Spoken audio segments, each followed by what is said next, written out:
Nancy DeMoss Wogemuth diz que o sofrimento nos faz crescer. Isso não significa que a gente chore e peça ao Senhor: por favor, traga sofrimentos na minha vida. Você não precisa pedir pelo sofrimento, isso é natural da vida. É através das adversidades que crescemos. Mas o que você pode escolher e pelo que você pode orar é essa escolha de se alegrar em meio aos seus sofrimentos. Este é o Aviva Nossos Corações, com Nancy DeMoss Wogemuth, coautora de Deixe Deus Escrever Sua História, na voz de Renata Santos.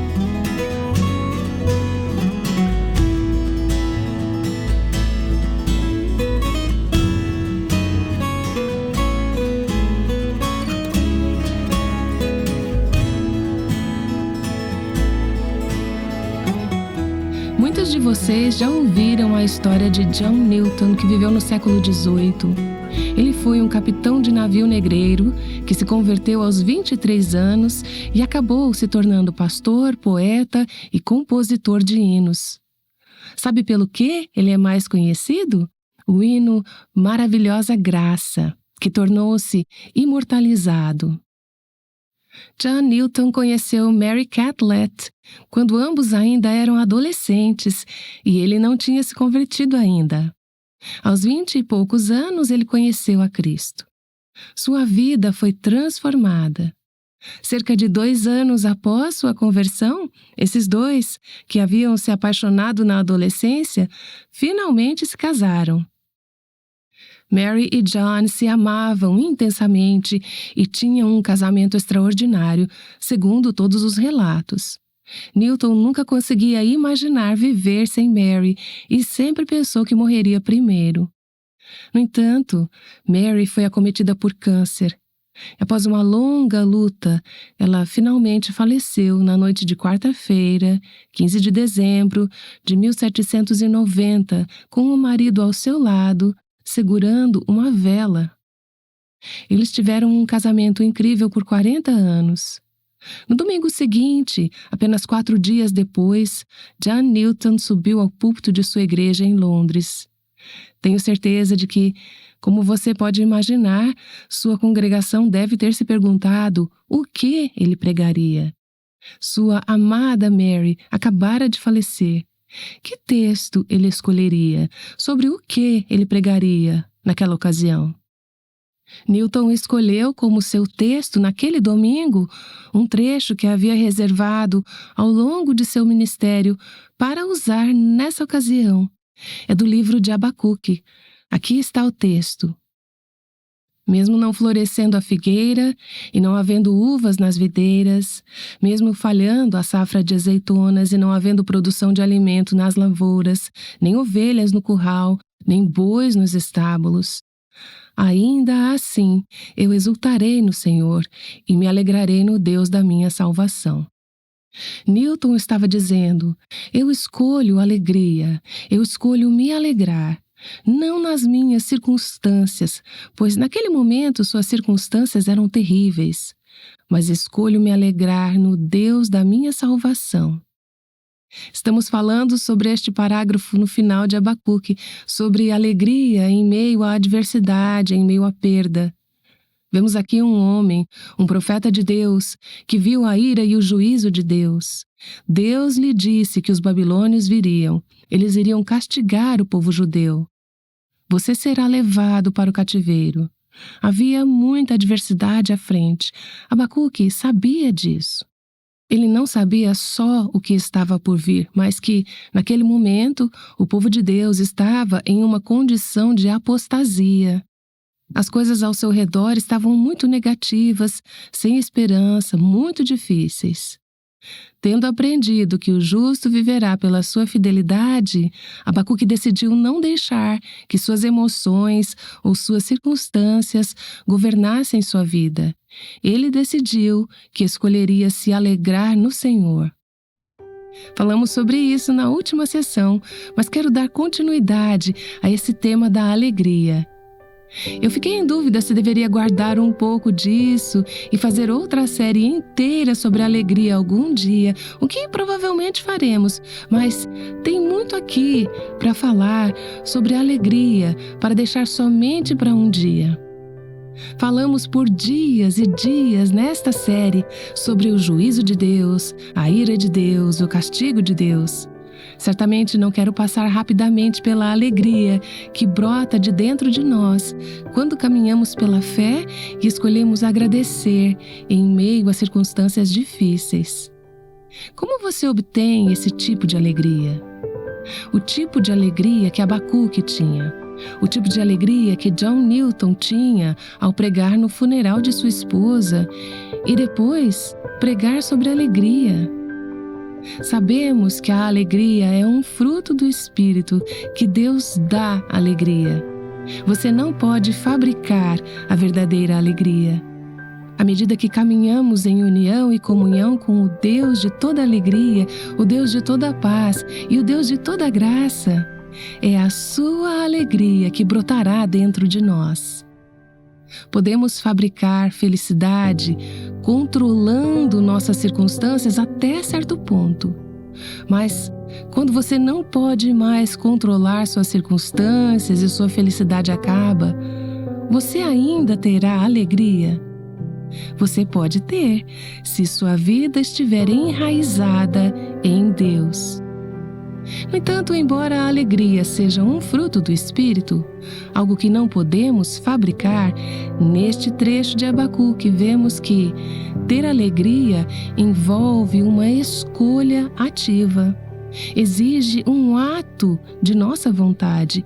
Eu me alegrarei, declara Abacuque.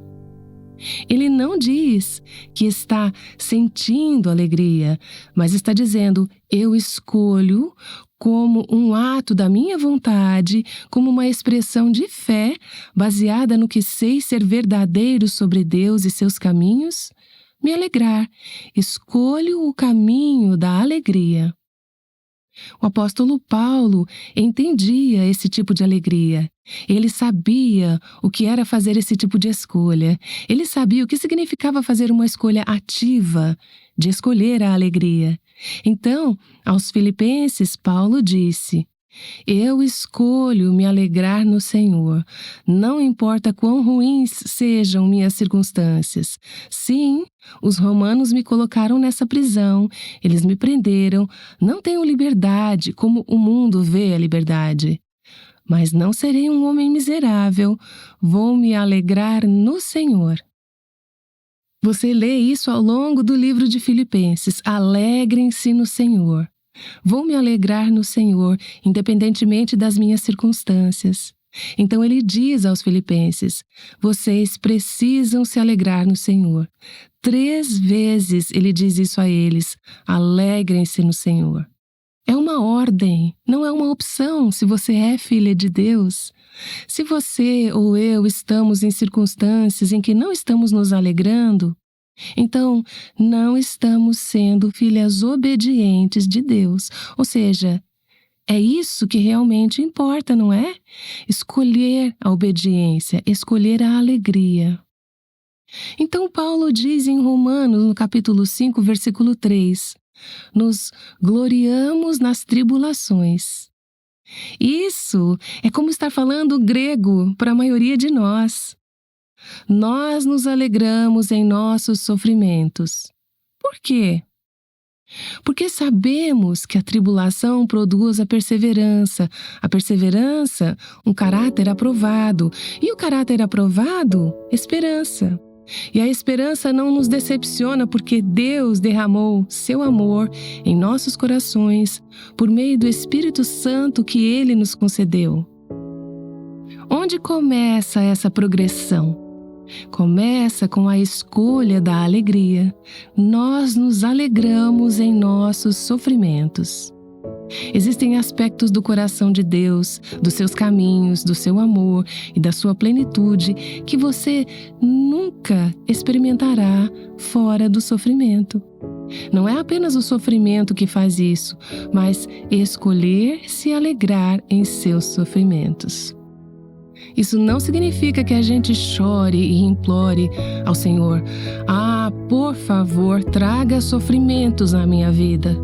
Você não precisa pedir pelo sofrimento, isso é natural da vida. É através das adversidades que crescemos. Mas o que você pode escolher e pelo que você pode orar é essa escolha de se alegrar em meio aos seus sofrimentos. Paulo disse aos Coríntios: minha alegria transborda em todas as tribulações. Pense sobre isso. Uma coisa é sentar aqui nesta sala enquanto estamos falando sobre alegria e todas nós temos nossas Bíblias abertas, estamos fazendo anotações, estamos dizendo: vou escolher transbordar de alegria em todas as minhas aflições. Mas voltamos para casa e temos um pneu furado no caminho, ou alguém que diz algo que fere nossos sentimentos. Onde está a sua alegria? Difícil chamar essas coisas de sofrimento. Paulo diz: em toda a nossa aflição, estou transbordando de alegria. E você diz: bom, esse é o apóstolo Paulo? Não, esse é um homem feito como eu e você, carne e osso, com fraquezas, tão propenso e tentado à melancolia e ao desespero quanto nós. Mas é um homem que diz: não vou viver sob minhas circunstâncias, vou escolher a alegria, vou ser cheio do Espírito Santo, em vez de ser cheio da minha própria carne.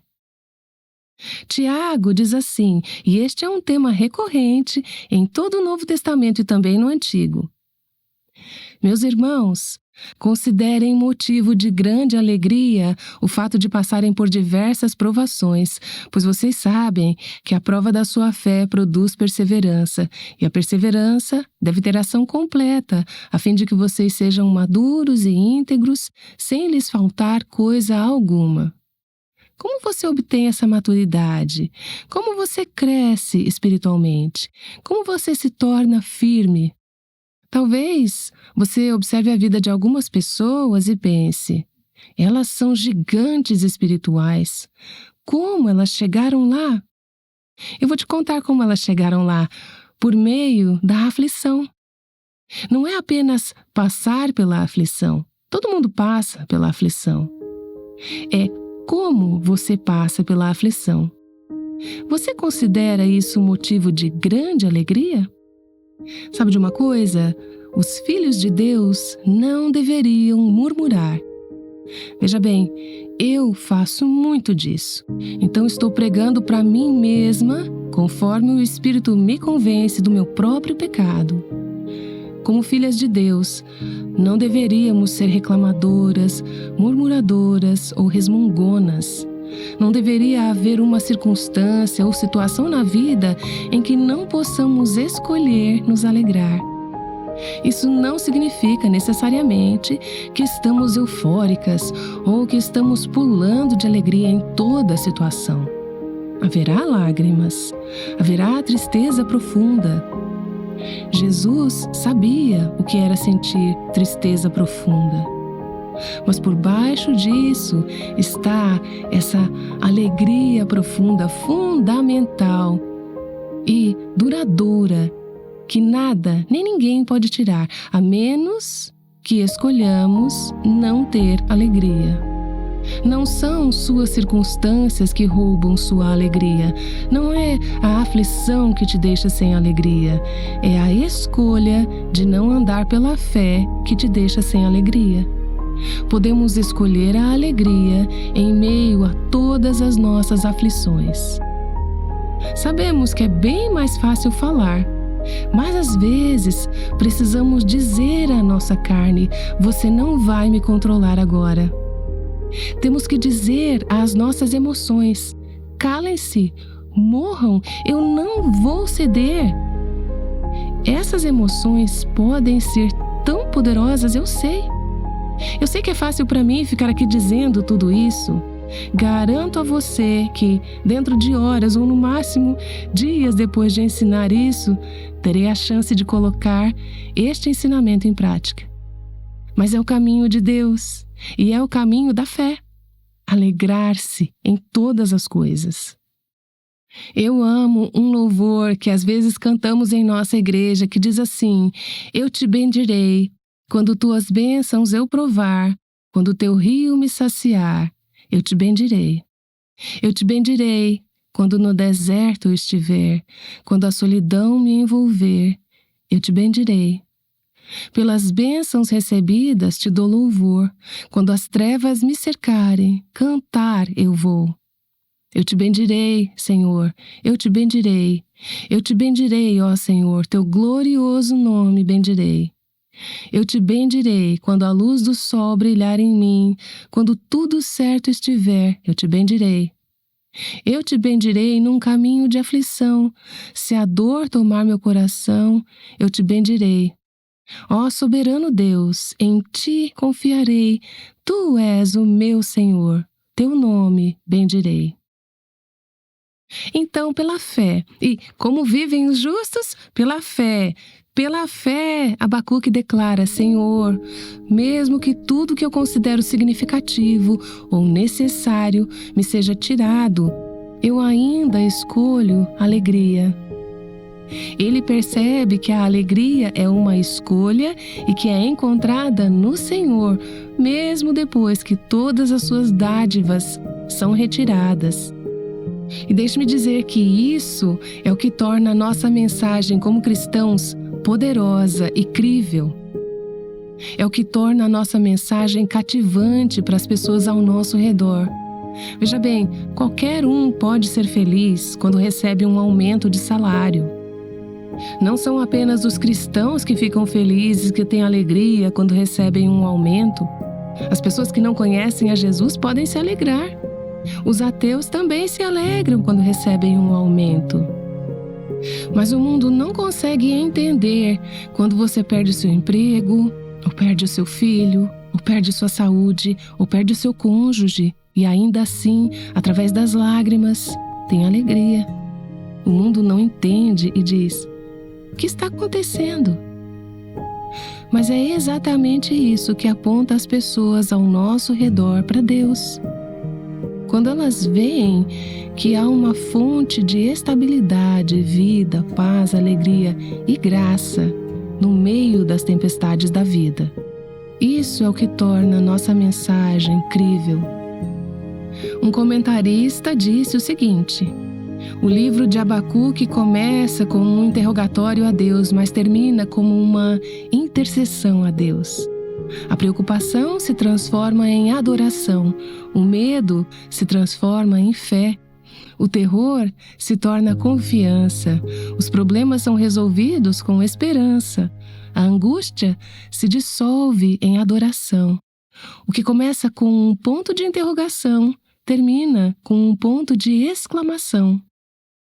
A resposta ao porquê que Abacuque perguntou no primeiro capítulo é um quem, com um ponto de exclamação. É Deus, é um quem, e Deus mesmo é aquele que resolveu, não respondeu todas as perguntas de Abacuque.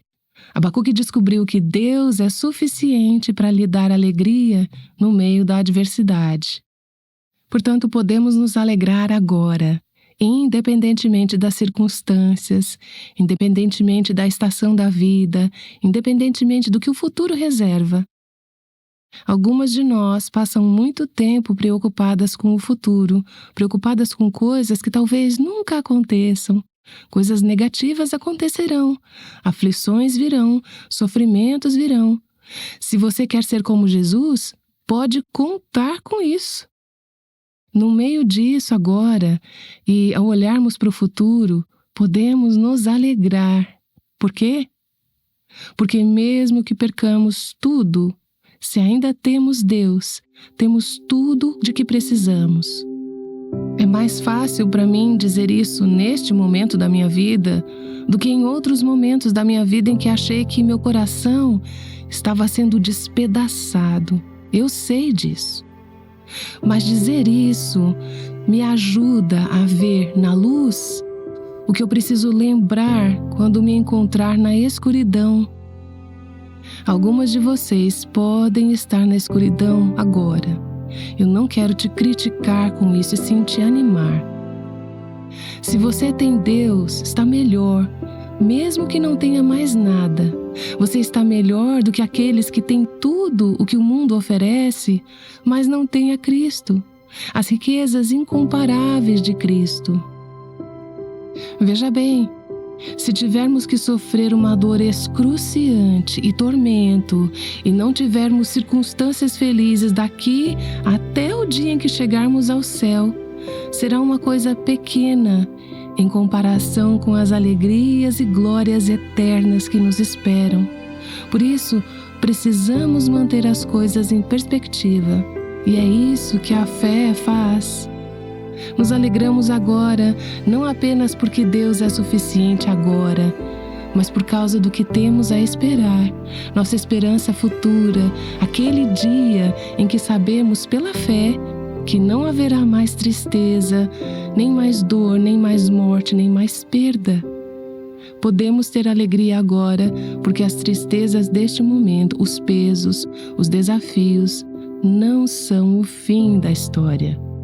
Antecipamos pela fé a alegria eterna, a paz ininterrupta e tudo de bom em Sua presença por toda a eternidade. É por isso que Paulo diz em Romanos 8,18: considero que os nossos sofrimentos atuais, embora extremamente difíceis, não podem ser comparados com a glória que em nós será revelada. Mantenha isso em mente. É isso que a fé faz. E então aquele maravilhoso trecho em 2 Coríntios capítulo 4, Paulo diz, e Paulo lista em 2 Coríntios uma série de aflições que ele está suportando e sofrendo. Ele está tendo uma vida difícil, servindo a Cristo, sendo perseguido por isso. Mas ele diz em 2 Coríntios 4,16: por isso, não desanimamos. Algumas de vocês perderam o ânimo. Vocês estão tentadas a desistir, estão tentadas a ceder. A pressão e os problemas parecem tão incessantes, tão contínuos. Passaram anos, talvez, e vocês estão vivendo esse casamento difícil e nada muda. Paulo diz que não desanimamos. Embora exteriormente estejamos a nos desgastar interiormente, aquela parte que se comunica e se relaciona com Deus, estamos sendo renovados dia após dia, pois os nossos sofrimentos leves e momentâneos. E você pode dizer: minha tribulação não é leve e não é momentânea. Se você pudesse vê-la como Deus a vê, se pudesse enxergá-la do ponto de vista da eternidade, perceberia que é leve e é momentânea. Talvez você diga: já dura 20 anos. Isso não parece muito momentâneo para mim? Bem, 20 anos é muito tempo, se esta vida é tudo o que há. Mas no contexto da eternidade, quanto tempo é 20 anos? Eu não quero de maneira alguma minimizar a sua dor. Eu só quero que você dê um passo para trás e veja os desafios dessa vida terrena. Penso na minha amiga Joni Eareckson Tada, que por décadas viveu em um corpo que não pode realizar o que a maioria de nós pode. Totalmente, absolutamente dependente de outras pessoas para cada função básica na vida e com muita dor e fraqueza. Ainda assim, penso na Joni como uma mulher que canta, uma mulher que se alegra. Ela tem sido muito honesta sobre as lutas e a tentação ao desânimo e ao desespero, mas é uma mulher que diz: escolho andar pela fé e escolho acreditar que minha aflição, por maior que seja, é leve e momentânea. O que Paulo diz aos Coríntios? Pois os nossos sofrimentos leves e momentâneos, tribulação, estão produzindo para nós uma glória eterna que pesa mais do que todos eles. Esta aflição não é apenas uma coisa necessária que precisamos aguentar até chegar à coisa boa. Essa aflição É o que nos prepara para coisa boa. É o que nos prepara para passar a eternidade em sua presença. Vejam o versículo 18 de 2 Coríntios capítulo 4. Assim, fixamos os olhos não naquilo que se vê, são as aflições, mas no que não se vê, a fé. Pois o que se vê é transitório. Estão se afastando, estão fugindo, estão partindo. Mas o que não se vê, a graça de Deus, a misericórdia de Deus, o amor de Deus, Deus mesmo, é eterno. Paulo diz: não desanimamos. Não desanimamos, estamos indo para a próxima cidade, onde Deus disse que aflições e prisões o aguardam. E vamos para a próxima, e para a próxima. Não como mártires, não apenas mantendo nossas cabeças acima da água, não simplesmente sobrevivendo, mas prosperando. Você é uma mulher alegre? As pessoas pensam em você dessa forma? Você é uma mulher alegre? Eu não estou perguntando se você tem uma personalidade alegre e extrovertida. Você pode ser uma pessoa quieta e ser uma mulher alegre. Você pode ser uma pessoa muito extrovertida e o centro das atenções, mas não ser realmente uma pessoa alegre. Você tem essa fonte interior de alegria que está enraizada e tem sua origem em Deus? Tive que analisar o meu coração ao trabalhar neste trecho e cheguei à conclusão de que eu sou muito mais reclamona do que alegre. Então, estou tendo que me perguntar o que eu estou perguntando a você. Se você não é uma mulher alegre, por que não? Por que não? Você está caminhando por vista ou por fé? Você perdeu de vista as promessas de Deus, a presença de Deus, o futuro que você tem, a esperança que é nossa em Cristo? Você tirou os olhos da linha de chegada? Seus olhos estão muito presos aqui embaixo para ver o que Deus está fazendo em sua vida e por meio de suas aflições? Abacuque diz: mesmo que eu perca tudo, ainda assim exultarei no Senhor e me alegrarei no Deus da minha salvação. Isso é realmente um fruto do avivamento. É o que lemos no Salmo 85. Acaso não nos renovarás a vida a fim de que o teu povo se alegre em ti? No Deus da nossa salvação. Nancy DeMoss Wogemuth tem defendido a alegria. Ela estará de volta para orar. O ensino que você acabou de ouvir faz parte da série do Aviva Nossos Corações, intitulada Abacuque, Passando do Medo para a Fé. Abacuque nos lembra: em tempos de medo, nós, mulheres cristãs, podemos nos erguer na fé. E só podemos fazer isso se mantivermos nossos corações e mentes na Palavra de Deus. Você sabe, estudar a Bíblia é altamente prático. Isso motiva você a fazer coisas surpreendentes, como cantar de alegria em meio a tempos desafiadores como estes. Por mais de 4 anos, nossas ouvintes têm tornado possível encorajar mulheres a estudar a Palavra de Deus. Uma de nossas ouvintes disse o seguinte: sou muito grata a Deus pelo apoio no amor enquanto enfrentamos os diversos desafios nesta vida. Também sou grata à minha amiga e irmã que me apresentou a este canal e todas as bênçãos que surgiram desse compromisso feito com Deus por meio das reflexões diárias e das Escrituras, uma verdadeira fonte de sabedoria e conhecimento para cada uma de nós. Através de suas doações, você faz parte desse ministério e do que o Senhor tem feito na vida de tantas mulheres que estão sendo abençoadas. Considere enviar uma doação ainda hoje. Visite o nosso site www.avivanossoscaracóis.com e veja como é fácil fazer sua doação. O que você diria que são as grandes coisas intimidadoras em seu futuro? Você pediu a Deus por ajuda? No próximo episódio, Nancy DeMoss Wogemuth nos mostrará como Abacuque nos desafia a fazer exatamente isso. Também ouviremos de um pastor cuja igreja perdeu tudo em uma terrível tempestade. Agora, vamos orar pela graça de mostrar alegria hoje. Aqui está Nancy. Senhor, a vida é difícil, a vida dói, há tristeza, a morte. Toda a criação geme e sofre dores à espera da adoção ou da redenção de nossos corpos. E ainda assim, temos esta esperança de que Tu estás fazendo todas as coisas novas, que Tu és o Deus da nossa salvação. Tu és sempre bom. Estás cumprindo Teus propósitos eternos e todos esses problemas, lutas, provações e aflições estão avançando para um grande e santo propósito, que é o dia em que a terra será cheia do conhecimento da glória do Senhor, como as águas cobrem o mar.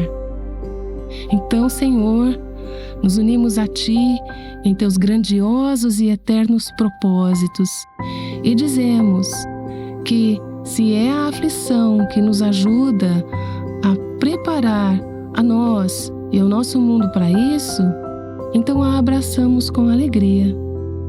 Oramos em nome de Jesus. Amém.